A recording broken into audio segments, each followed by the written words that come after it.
Good afternoon, everyone. My name is Will Rottler, and I'm the Communications and Engagement Coordinator for the City of Columbia Heights. I'm honored to welcome all of you to the Wargo Court Time Capsule opening event.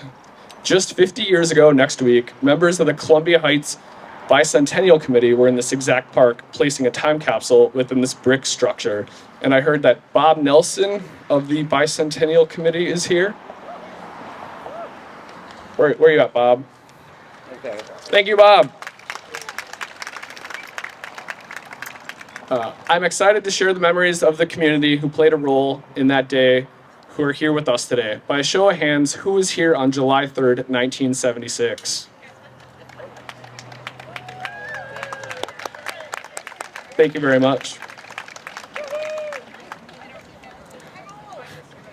Before we get started, I would like to share that the items from the time capsule will be put on display at the Columbia Heights Public Library starting in early July. Those items will then be on display at the Columbia Heights Public Schools at a later date. For today, we're going to have a few guest speakers, followed by removing and opening of the time capsule, and we'll place it on the table for display. It's my understanding that there might be some audio recordings within the time capsule, but I forgot my 8-track player at home, so we won't be able to listen to those today, but we'll do our best to make sure that those recordings are available digitally here in the near future. We're also recording today's event, and we'll share that out publicly as well. A brief background on how we got here today. According to the Bootstrap book, Wargo Park, named for Judge Joseph Wargo and built in 1975. Through Judge Wargo's financial help, the corner was preserved as a scenic and restful spot and as a centerpiece for the city's redeveloped Central Avenue district. It contained a fountain at one point, some benches, it still has the greenery, and a path. It was dedicated to Judge Wargo during the 1976 Bicentennial celebration. We have the newspaper articles from that day on display. And part of the monument in Wargo Court was constructed from bricks from the Columbia School that was built on this site from 1894 and raised in 1967. And today we have a few members of the public that were here with us today in 1976. We have Ken Heintz. He won a writing contest through the VFW. We have Malcolm Watson, longtime Columbia Heights resident, city engineer, city manager. We also have Columbia Heights Public Schools Superintendent Zena Stenvik and Columbia Heights Mayor Amatha Marquez Simula.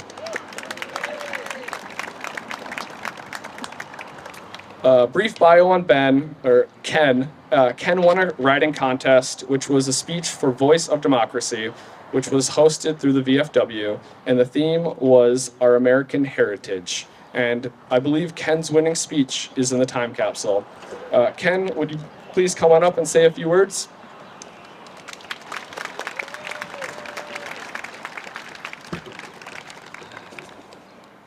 Good afternoon. There we go. Good afternoon, family, friends, neighbors, and everyone from Columbia Heights. 50 years ago, when I was a student, I wrote a speech that won the Voice of Democracy essay contest sponsored by VFW Post 230 here in Columbia Heights. A copy of that speech, as Will just said, was placed in the time capsule. For 50 years, I thought about the day that the time capsule would be opened. In fact, whenever we would drive past here in the car with my mom, she would always say, "Kenny has a speech buried in that time capsule." If you know my mom, you know that saying. The speech was, as Will said, on the topic of our American heritage. Although I don't remember every word, I do remember the beginning was a quotation from the Gettysburg Address. And reflecting on America's heritage of bringing people from many backgrounds together into one great melting pot. My grandparents on my father's side were immigrants. My great-grandparents on my mother's side were immigrants. Both families carried their own and original national heritage with pride, but were while also finding a new sense of community here in Columbia Heights and America. In fact, I just found out today my grandfather actually went to the school that was on this site. My parents were shaped by the community as well. My mother went to school here, and my parents met here and were married here. And together they raised a family here. My father served the community on various city commissions and as a city council person. My mother was active in church while also climbing the ladder in banking. So in just a generation or two, their story became part of the larger story of Columbia Heights. My siblings and I all graduated from Immaculate Conception and Columbia Heights High School. Also, all of us were married in Columbia Heights. So growing up in Columbia Heights meant being surrounded by the support and strength of the community that helped each of us become who we were meant to be. We learned from our neighbors, and we supported each other through time. We supported each other. We celebrated births, graduations, marriages, and we supported each other at times of loss. Columbia Heights gave us the belief that each of us could succeed, whether we chose to serve others, build gardens, be an entrepreneur, nurture curiosity in children, pursue a higher level profession, or follow an entirely different path. We took many roads. It all began from the same shared place.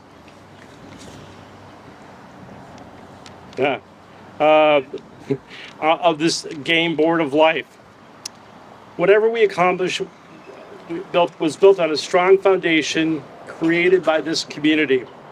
Though my choices in life have taken me far from here, I now live in Columbus, Ohio, I remain deeply committed to the sense of community and support from my neighbors and what I learned while growing up here. And when people question, where are you from? I always say with pride, Columbia Heights, Minnesota. Today, as the capsule is opened, it reminds us that heritage is not only something we inherit, it's also something that we carry forward.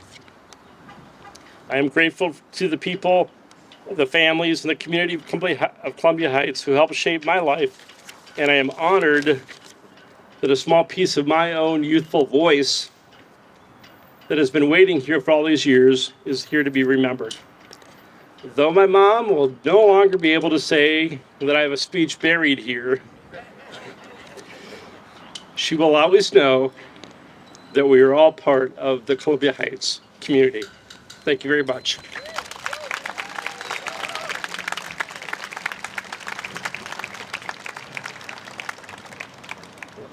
Thank you, Ken. For those that don't know, I started in 2020 here with the city of Columbia Heights, and over the years I got to know Malcolm Watson, his stories. He'd call City Hall and say, hey, it's Father Malcolm calling. Does the city manager need any advice on the budget? Does Public Works need help knowing where to move sand? Telling stories about streets. And one thing he always said to me over the last 6 years was how much he was looking forward to this day. He said he was here and he was looking so much forward to this day. And as we got down to the days, I called him and I got to talk to him on Tuesday, and I was very excited. And now, ladies and gentlemen, longtime Columbia Heights resident, Columbia Heights city employee, at the young age of 99, Malcolm Watson. Malcolm, I'll give you the mic to say a few words.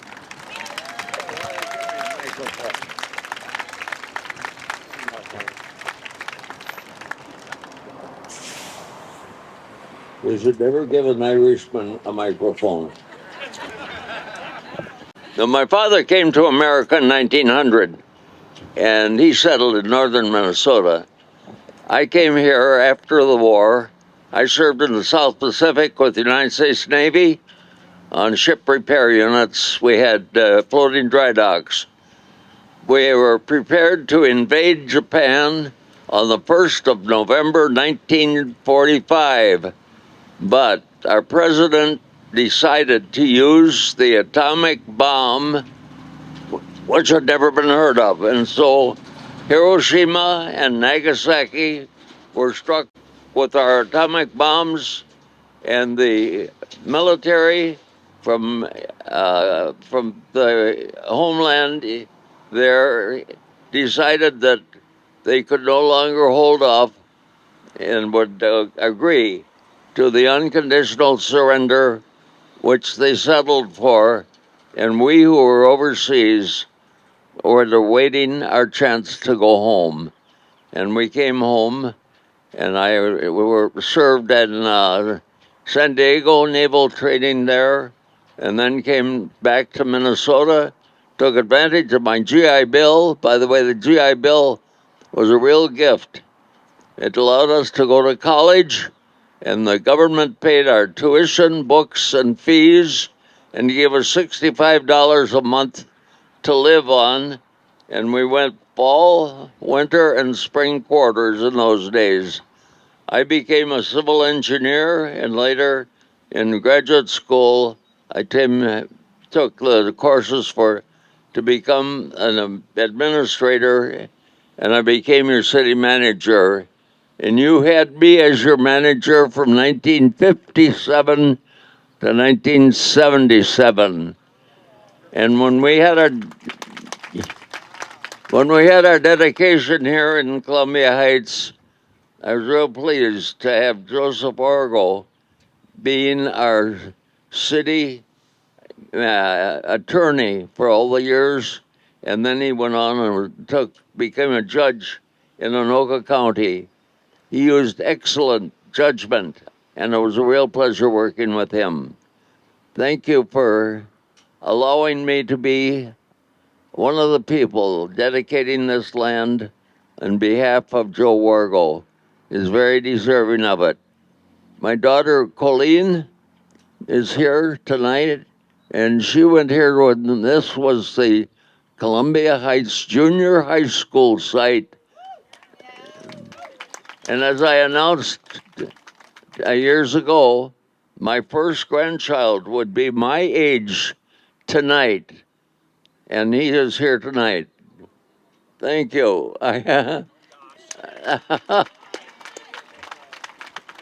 Now he's my age. He's my age when I was here 50 years ago. I was 49, and now he is 49, and I'm something else.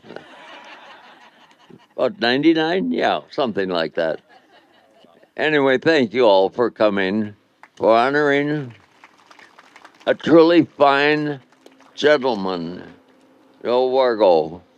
He set an example for all of us on how to carry out the law, and that was a good thing.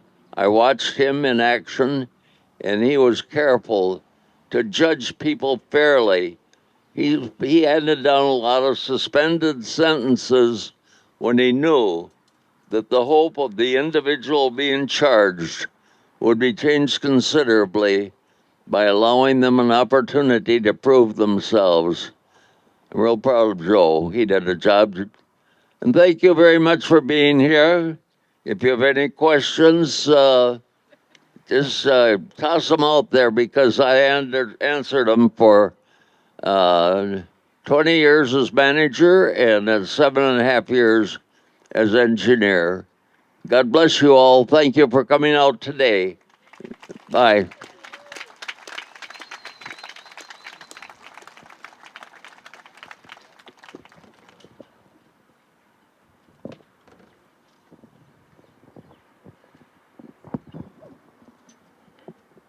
Let's give it up one more time for Malcolm Watson.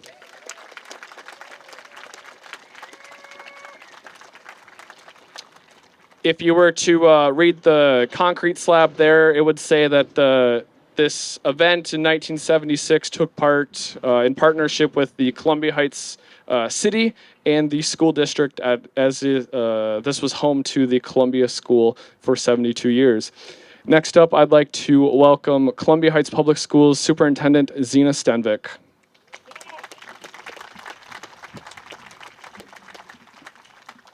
Thanks, Will. Yeah, it needs to be long. Good afternoon. Good afternoon, Highlanders. Hey, there we go. Hey, my, re- my remarks today are centered on three themes: reflecting on our past, appreciating our present, and considering our hopes for the future. As I look back on nearly 19 years of serving Columbia Heights Public Schools, I've learned a great deal about the history and character of this remarkable place. One person who has helped me, or who has helped preserve that history, is community member, Heights graduate, and longtime employee Craig Larson. I don't think Craig Larson could be here today. I believe he's out of town. And I'm going to speak a little bit about him. Craig is a true historian of Columbia Heights. He attended his first day of kindergarten at the brand new Highland Elementary School in 1961. He once told me how students arrived that day dressed in their very best clothes and shoes. Unfortunately, it rained. And because the building was so new, the sod and grass had not yet been put in. So that resulted in the children tracking mud through the brand new shiny floors and hallways. I mentioned Craig for another reason. 50 years ago, when this very time capsule was assembled, the audio-visual teacher consulted Craig about what technology should be included. And if you know Craig, you know that he has spent a lifetime collecting and preserving pieces of the past. His collection includes clocks and locks and radios and recording devices and other treasures. They're all in the high school basement. Including some of the very technology that may help us access the items we uncover today. So it's okay that Will forgot his 8-track. When I speak with alumni from the 1970s, 80s, and 90s, one theme consistently emerges: Heights pride. This community has always been resilient, hardworking, and determined. We have never been defined by our challenges. We have been defined about how we respond to them. That brings us to the present. I'd like to recognize the members of the Columbia Heights Public Schools Board of Education who are here today. Chair Mary Granlin, Vice Chair Michelle Petway, Director Jessica Medeiros is here with her family. And I believe our newest board member, Jenna Fadnis-Bondis, is here, but I'm not sure. Anyway, we also have our Columbia Heights High School principal, Todd Wynn, here. If you ever want a school tour or you're having a class reunion, he's your person to contact. I am deeply grateful for all of their leadership and unwavering commitment to creating equitable opportunities for all children. Despite the many challenges our district has faced over the past several years, we remain strong, united, and focused on our mission. This year, city officials, school staff, local faith communities, and everyday residents came together in solidarity to support and protect our students and families. Columbia Heights, thank you. I saw many of you on the corners. Columbia Heights continues to demonstrate what it means to be a community that cares for its neighbors and looks out for its children. Now, as we look to the future, I asked some of our students what they would want people to know that are opening a time capsule 50 years from now about this moment in history. Now, if you have spent time with our students recently, you know that they are thoughtful, reflective, and deeply compassionate people. One student shared that what he experienced during Operation Metro Surge reminded him of the civil rights movement that he had studied in history class. He reflected on racial profiling, detainments, and peaceful demonstrations.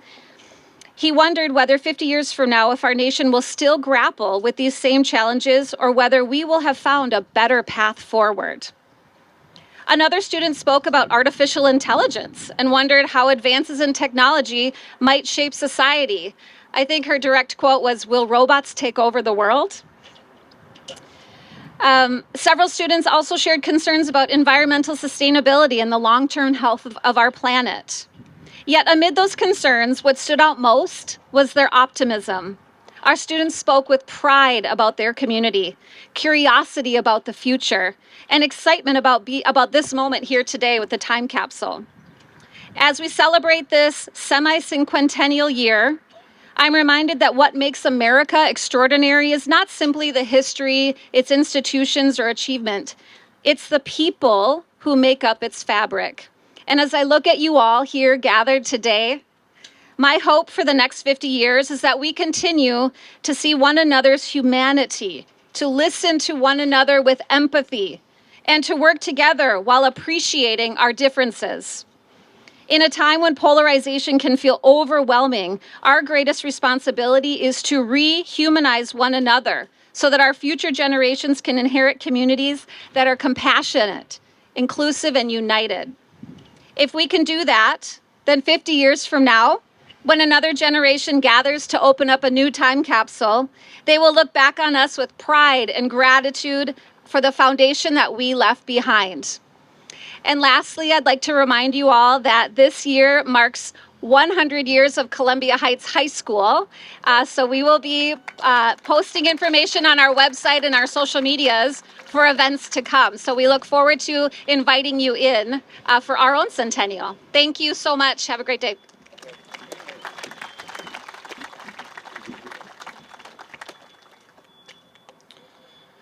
Thank you, Superintendent Stenvik. I would like to read the names of the 1976 City Council. Mayor Bruce Naraki, Kenneth Heintz, E.C.B. Heintz, Gail Norberg, and Walter Logix. And then we have our Logach, sorry. We have City Council member Connie Biskins here. And I don't see any other City Council members. And next we have Columbia Heights Mayor Amata Marquez Simula to say a few words.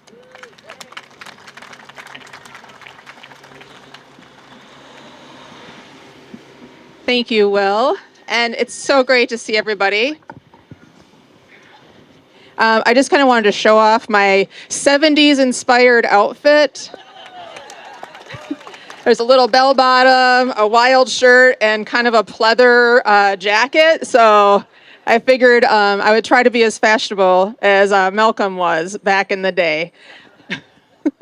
I remember in 1976, I was very little, but I remember there just being Americana stuff everywhere and how exciting a time that was, how proud I was, even though I just knew so little bit about what it meant to be an American and what it meant to be a part of a democracy. But I could tell that there was such pride in that, and it is one of the ways that really pushes me to be a leader who's listening, who's out in the community, and really making sure that I'm serving as many people as I can. But it is, like I said, it's an honor to be here, and I'm so glad to see so many people here. This is a great turnout. Way to go, everyone. 50 years ago, the people who placed this time capsule here, they were thinking about us in the future. They were imagining the moment and wondering who would be here, what our community would look like, what stories would still be remembered, like how to say Logosh the correct way. Today, we're not just opening a box of objects, we are opening a collection of memories, dreams, hopes, and values from the people who came before us. When we look back to 1976, we see a community in a world that was very different from today, but not really, all about community. We recognize history is not only about moments that we celebrate, it's also about moments that challenged us and in the ways we have grown. For instance, in 1976, the legacy of Indian boarding schools was still very much present in Minnesota. For generations, Native children were separated from their families, their cultures, and their languages. That history caused deep harm, and its impacts are still felt today. But history is also a story of resilience, healing, and change. Today, we see a different story written in our community. Our schools are places where culture is celebrated and families come together. Our American Indian family group at our school district creates connections, shares traditions, celebrates identity and community through events like the annual powwow. How many here have attended the school district's powwow? It's incredible. When you hear about it, you have to go. It is amazing. The superintendent, Zena's like, yes, you have to go. What a celebration of a change for our community. And that's what makes our community strong.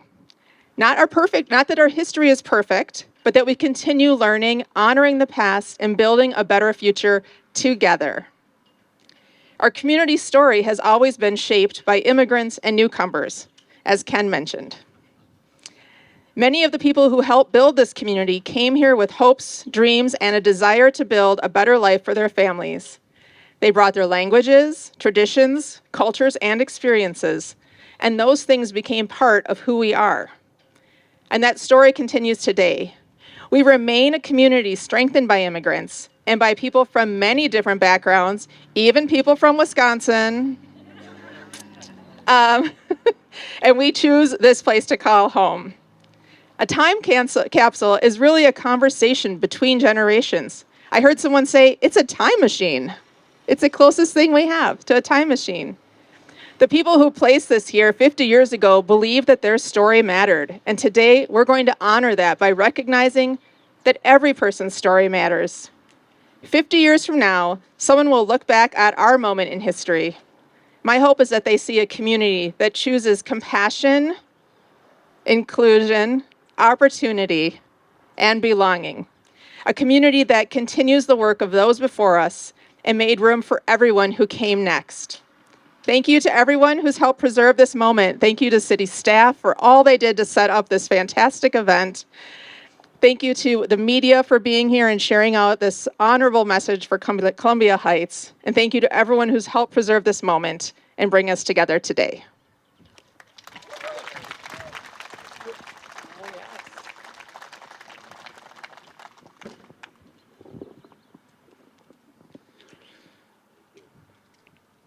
All right, now the moment we've been waiting for. Public Works staff, can we remove the cover? I will say we moved the 700-pound slab earlier this week, so you didn't have to wait an hour. So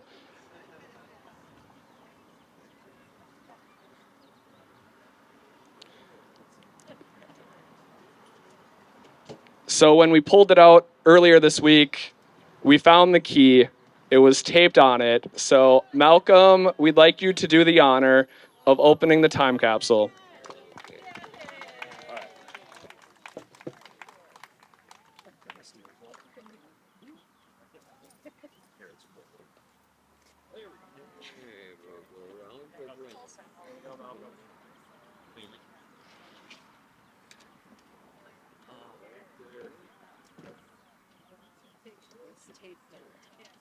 Yeah, it was taped right here.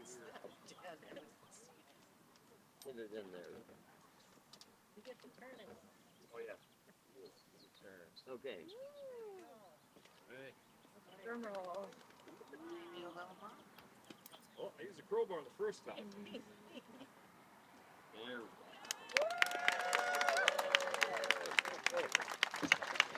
All right, Public Works staff, if you'll please place the time capsule on the table, and Mayor Mata Marcasimula and Superintendent Zina Stenvik will come over and we'll unbox it.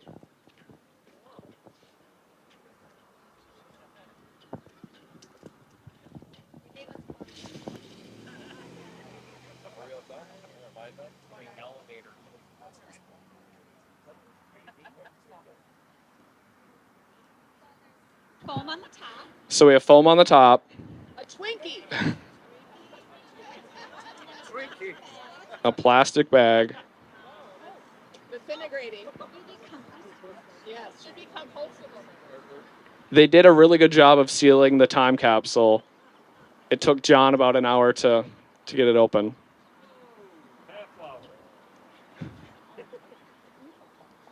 And again, we'll put all the items on display at the library starting in early July. There's a lot in here.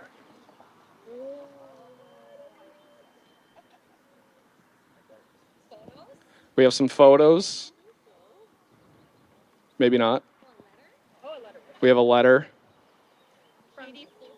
Yeah, Katie Fulton, daughter of Robert and Claire Fulton. Katie Fulton wrote a letter.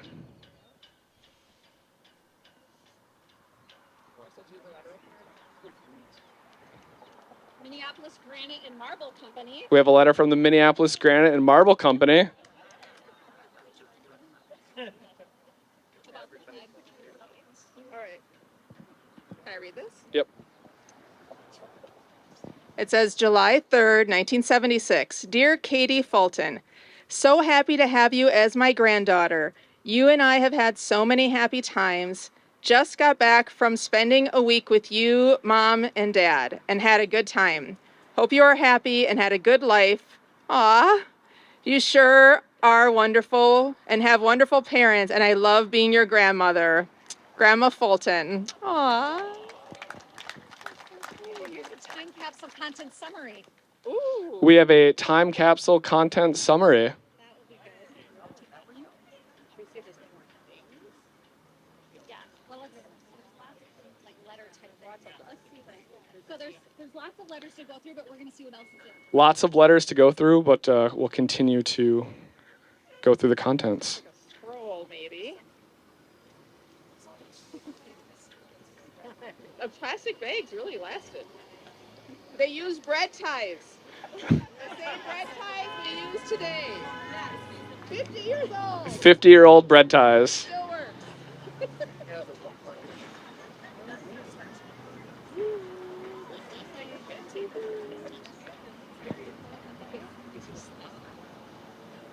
Red, white, and blue. Right, American blue.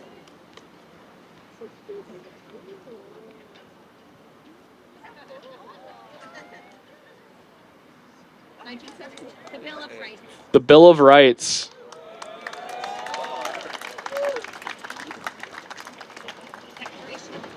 And the Declaration of Independence.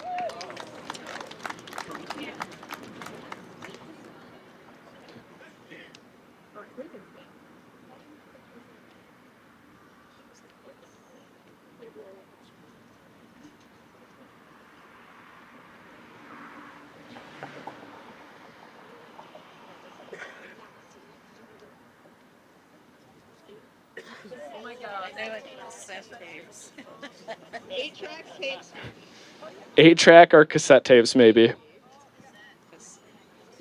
76 cassette.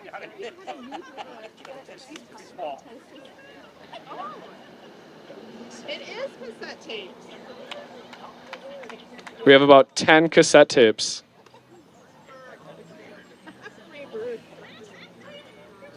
You're better at it than I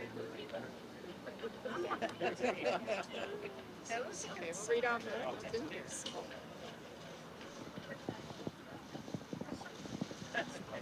A piece of gum, dentine gum. Piece of gum from 1976. Dentine.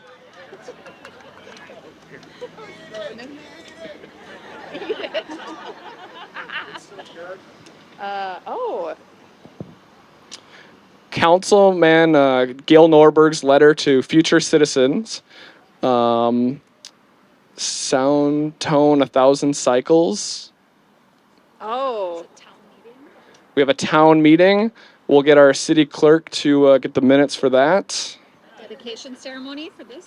And the dedication ceremony from this. WCCO.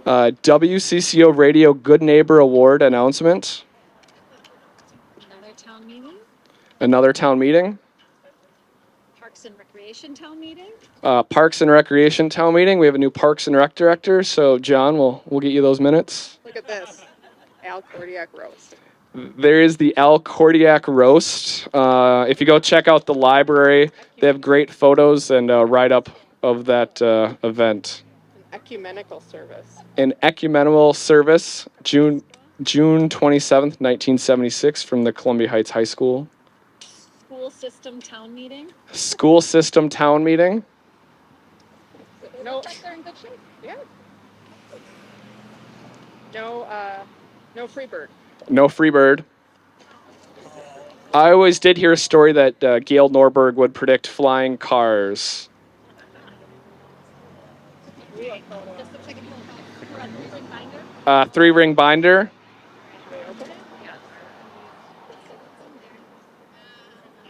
Lots of paper. And a piece of gum.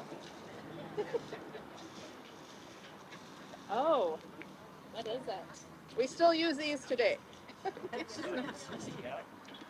Oh. Industrial arts curriculum. Industrial arts curriculum. We still have Wow. electronics. What are the tabs say? Drafting, graphic. Power and auto mechanics, plastics, woodworking, Vacuuming. graphic arts. Can you tell them we still have machines in the tech ed from this era? The Columbia Heights School District still has machines from that era. Oh, it's a reel. Looks like a video reel.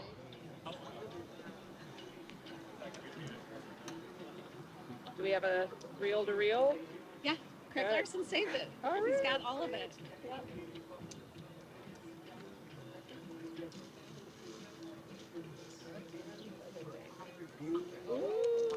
Slide deck. Oh, it's slides. We have a slide deck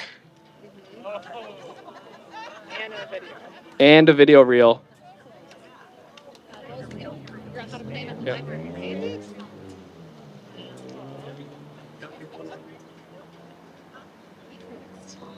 Newspaper. Oh, newspapers. We got some newspapers. It's a phone book. 1976 Columbia Heights Directory. 1976 Columbia Heights Directory. Let's ask the kids if they know how to use this. We're going to do a test after for anyone born after 2010 to find a phone number. Find the phone number for City Hall. Okay. Ooh, the charter. The Charter of Columbia Heights through 1950. Really heavy. Other books. It's like getting under. Oh, yeah, there we go. We're getting to the bottom. What this and then one more thing. Oh, a yearbook that looks like. Looks like we have some yearbooks from the high school.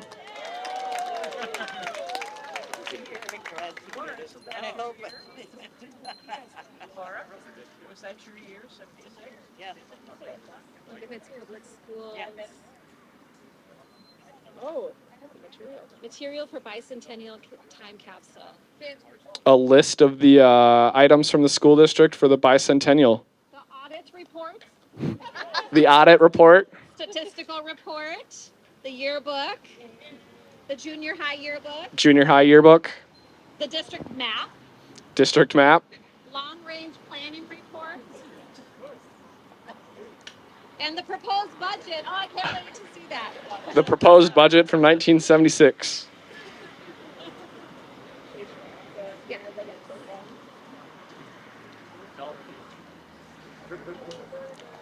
1976 Columbia Heights yearbook.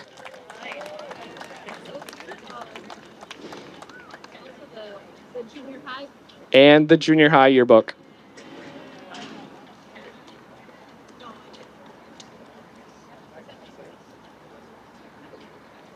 I think there's one more.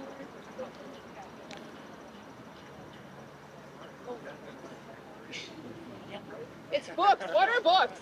What are books? We have some textbooks. Looks like a physics book,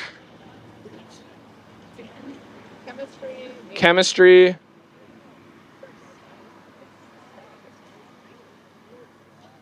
Basic reader. A basic reader. and a basic reader. That's the whole thing. That's everything I looked at. And that's the contents of the 1976 time capsule.